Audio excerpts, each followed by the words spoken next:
চৌধুরী, এক বাংলাদেশি সাংবাদিক। রাহুল গান্ধীর ব্যক্তিগত জীবন থেকে তার রাজনৈতিক জীবনের সমস্ত গোপন রহস্য ফাঁস করে দিয়েছেন। সম্প্রতি উইকলি ব্লেটজ নামে একটি পত্রিকায় রাহুল গান্ধীর সম্পর্কে মারাত্মক অভিযোগ করা হয়েছে। সালাউদ্দিনের দাবি, তিনি এবং তার প্রতিষ্ঠান সেই সমস্ত জায়গায় গিয়ে তথ্য সংগ্রহ করেছেন যেখানে রাহুলের কীর্তির গল্প লুকিয়ে আছে। প্রতিবেদন প্রকাশিত হওয়ার পর অবশ্য রাহুল গান্ধীর তরফে কোনো প্রতিক্রিয়াই আসেনি। রাহুল গান্ধীর ব্যক্তিগত জীবন নিয়েও মারাত্মক অভিযোগ করেছেন সালাউদ্দিন। তিনি জানাচ্ছেন, ছাত্র জীবনে একাধিক মুসলিম এবং খ্রিস্টান মেয়ের সঙ্গে নাকি সম্পর্ক ছিল রাহুলের। ছাত্র জীবনে রাহুল গান্ধী নাকি রাহুল ভিঞ্চি নাম ব্যবহার করতেন।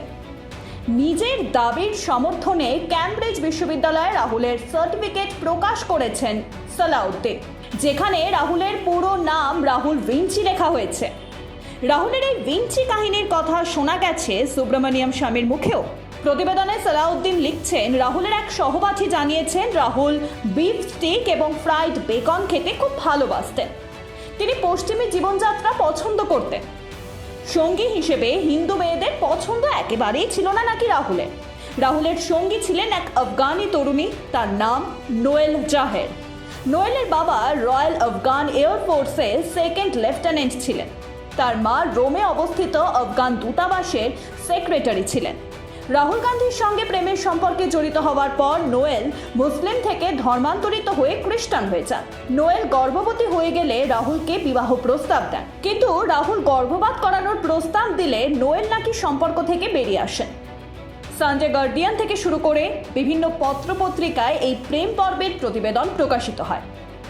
এরপর অবশ্য নানান অজানা কারণে সেই সমস্ত প্রতিবেদন ইন্টারনেট জগৎ থেকে মুছে ফেলাও হয়েছে। রাহুল গান্ধীর আরও একটি সম্পর্কের কথা তুলে ধরেছেন সালাউদ্দিন। এই সম্পর্কের কথা অবশ্য একদা স্বীকারও করেছিলেন রাজীব পুত্র। রাহুল যখন ক্যামব্রিজ বিশ্ববিদ্যালয়তে, তখন ভেরোনিকা কার্টেলি নামে এক বিশেষ বান্ধবী ছিল তার। 2004 সালে ইন্ডিয়ান এক্সপ্রেসের সাংবাদিক বৃন্দা গোপীনাথের সঙ্গে কথোপকথন চলাকালীন রাহুল স্বীকার করেছিলেন সেই কথা। ভেরোনিকা জন্মসূত্রে স্প্যানিশ নাগরিক ছিলেন।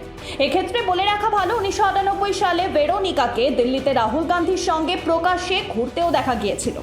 সোনিয়া গান্ধীর র্যালিতে অংশ নিয়েছিলেন ভেরোনিকা। সেই সময় ভেরোনিকা বাদেও আরও একজন বিশেষ বান্ধবী ছিল রাহুলের।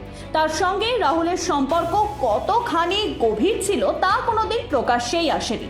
নাথালিয়া রামোসোর সঙ্গে রাহুল গান্ধীর ছবি ইনস্টাগ্রাম থেকে শুরু করে সমস্ত সমাজ মাধ্যমে পাওয়া যায়। নাথালিয়া রামোসকে পলিটিক্যাল পাওয়ার হাউস বলা হয়।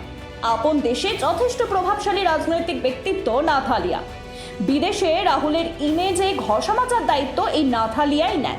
এমনকি বাংলাদেশে কি হতে চলেছে সবটাই নাকি জানতেন রাহুল গান্ধী। লন্ডনে খালেদা জিয়ার পুত্র তারেক রহমান জিয়ার সঙ্গে সাক্ষাৎ করেন রাহুল গান্ধী। বাংলাদেশ নিয়ে রাহুল গান্ধীর এত আগ্রহ কেন, তা বুঝতে গেলে রাহুলের জীবন নীতির প্যাটার্ন বুঝতে হবে। বর্তমানে ভারতে ক্ষমতায় রয়েছেন নরেন্দ্র মোদী। ভারত সরকারের সঙ্গে হাসিনার সম্পর্ক যথেষ্ট ভালো ছিল।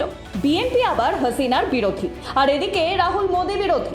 তাই শত্রু মিত্র এই অঙ্কেই তারেক রহমানের সঙ্গে বন্ধুত্বের অঙ্কে গিয়েছিলেন রাহুল, এই বলেই দাবি করা হচ্ছে।